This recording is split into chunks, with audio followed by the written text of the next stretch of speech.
Ladies and gentlemen, stay tuned for the planet Earth's most relevant newscast. Broadcasting from Sector 17G in the southwestern corner of the Milky Way galaxy, we present to you a program that is a strange combination of newsworthy and non-newsworthy. Funny at times and extremely non-funny at others. Ladies and gentlemen, Earthlings and Mooners, may we present to you Valemount Live.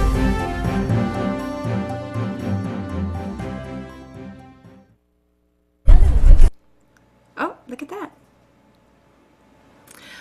Welcome to episode 36 of Valemount Live. It's been a challenging week for this little village. On Friday, July 9th, a young bull rider lost his life at the Canoe Mountain Rodeo.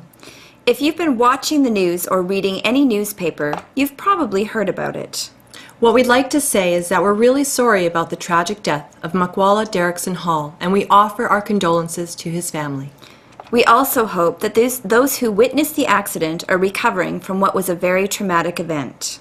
Later in the program, we will share some footage of the rodeo, though we won't be revisiting that tragic accident or the bull riding events. As always, we've got a lot to talk about tonight. We'll start with a small but interesting movement for people in the Robson Valley to supply food to Jasper. At first blush, it might seem as a marginal form of economic development, but the first market was deemed a success by many of those who attended. Andrew McCracken brings us that story from the Farmers Market in Jasper on Wednesday, July 14th.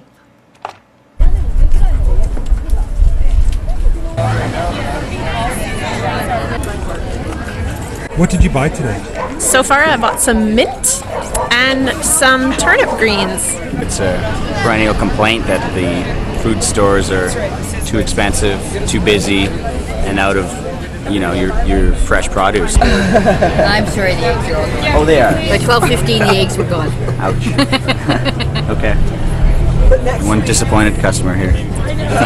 Everybody's talking about eating more local food, grown by the farmers that they know. And here at Farmers Market, you can actually talk to the people that actually grow your food. Last year, me and Dallas Bullocks went out to Dunster and tried to get some of the local producers to come out. The local community here has been wondering why we haven't had one yet, and it just seems that we got the right people together this year to make it happen. How are the prices here? Absolutely reasonable. I like that there's a closer connect between who's producing the food and people who are consuming it. And we think it's a really good idea that actually to have an open air market. It fits really well with the culture in Jasper. We discovered Valemount by coincidence last year. I think it was destiny. What brings us to Jasper is we got approached by Dallas, a wonderful lady from Organic Farms, the co-op, to come to Jasper to the new farmers market. Definitely worth. We will be here every week. Are things flying off the shelves here today, so to speak? Every week with compost.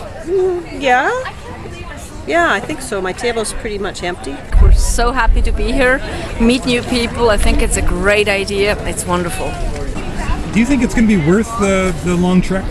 Yes. Yeah, for sure. I mean, and I actually had been thinking of this before this whole thing came up because my mother-in-law is in the extended care here, and so we come to Jasper once a week anyway. So I actually had been thinking about hooking up with people in Jasper and bringing stuff in. So this is bonus.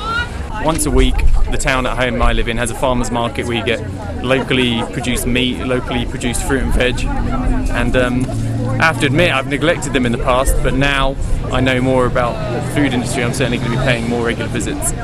I see some basil over there that I'm going to definitely bring home with me. So it seems like an unqualified success. That's right. Growers are making a decent return in spite of the long haul, and Jasperites are happy with the idea, the produce, and the price. And so who organized the event? As Ken Kuzminski said, the project is a big collaboration between groups in Jasper and the Robson Valley. Locally, it has the support of the Robson Valley Growers Association, and it's been helped too by the Three Valleys Community Development Cooperative. It was a long way for Andrew to travel to Jasper, so I imagine there's another story in there somewhere. Correct. Andrew spoke to Dallas Bullock, one of the key instigators, and as you'll see, the market is just the beginning of a larger plan to build up Valemount. And while it hinges on Jasper, it's not about tourism. It's building community. And my biggest pitch is for Valemount here to leave its presence, because we have to steal some of the young blood from Jasper and transplant it into Valemount. And I think this is an opportunity for us to kind of bridge the gap between two communities that are only an hour and 20 minutes away from each other. One that has stringent rules and one that has a clean slate.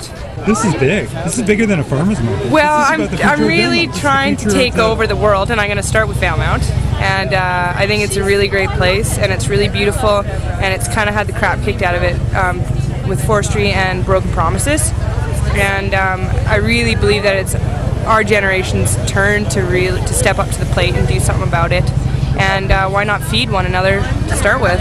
When you speak to young people about the prospects there in Valemount, what's the reaction? I think the lessened sense of security with a smaller social scene is something that's really uncomfortable for folks, because we've been born and bred into being into comfort. We haven't really had to struggle so much. I don't think that they necessarily know what all the options are. So they're surprised, people are surprised, interested, and I think this is a really great opportunity to be able to start to slowly plant the seed of change. That's a pretty provocative plan. Who is that lady, and where's she from? Dallas Bullock lives in Tijon with her partner John. She used to run a landscaping business in Jasper, but decided to move out this way. Why does she want to change Valemount? I guess she sees the town struggling. So, has Valemount ever tried to pitch itself as a place Jasper people could come and live? According to Valemount's Economic Development Officer, Silvio Gislimberti, it hasn't. But he said the idea may have merit if they can find a way to make a living. Interesting. Anything else from the market? Yes, but we'll save that interview for later.